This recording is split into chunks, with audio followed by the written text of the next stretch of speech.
দেখাবো তোমাদেরকে আমি বাড়িতে কি কি গাছ লাগাচ্ছি। দেখো এই গাছগুলো লাগাবো। এখানে আছে থোকা, যে মানে পঞ্চজবা যেটাকে বলে সেটা রয়েছে।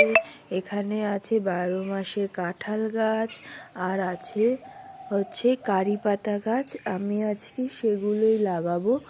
চলো আজকে লাগাই, আর দেখা যাক যে বাঁচাতে পারি কিনা গাছগুলোকে। চলো দেখে নি আমি কি কি গাছ লাগালাম আজকে।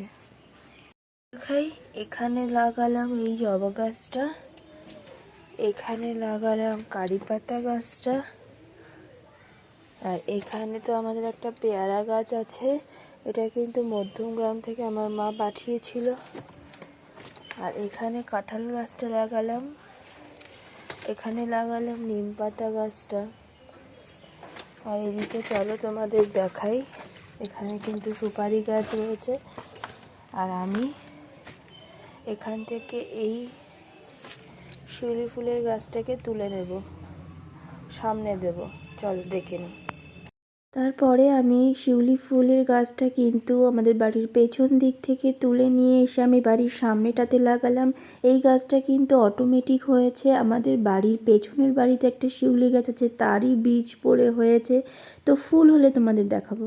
পার্পেল হার্টগুলোতে কত সুন্দর ফুল এসছে।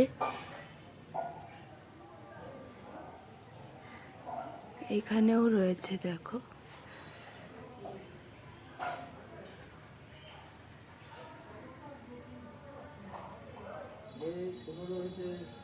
এই স্থলপদ্ম কিন্তু প্রথমে সাদা হয়, আস্তে আস্তে আস্তে আস্তে গোলাপি হয়ে যায়। আজকে আমি এই ফুলটি তুলে নিয়ে যাব।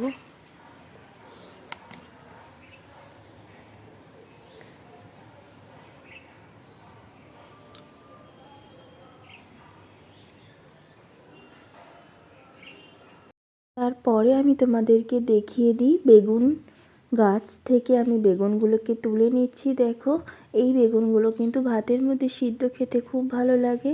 আজকে আমি আর আমার মেয়ে বাড়িতে একাই রয়েছি, তার কারণ আমার বর গেছে আমার শাশুড়ি মাকে নিয়ে ডাক্তারের কাছে। তো সেটার জন্য খুবই একটা চিন্তায় রয়েছি, কারণ মায়ের ঠোঁটটা কিন্তু খুব ফুলে গেছে। তোমরা প্রে করে মা সুস্থ হয়ে যায়। আর এই দিকে আমি তোমাদেরকে আগের দিন দেখিয়েছিলাম যে আমরা ধনের বীজ লাগিয়েছিলাম। তো দেখো, ছোট ছোট অনেক গাছ বেরিয়েছে।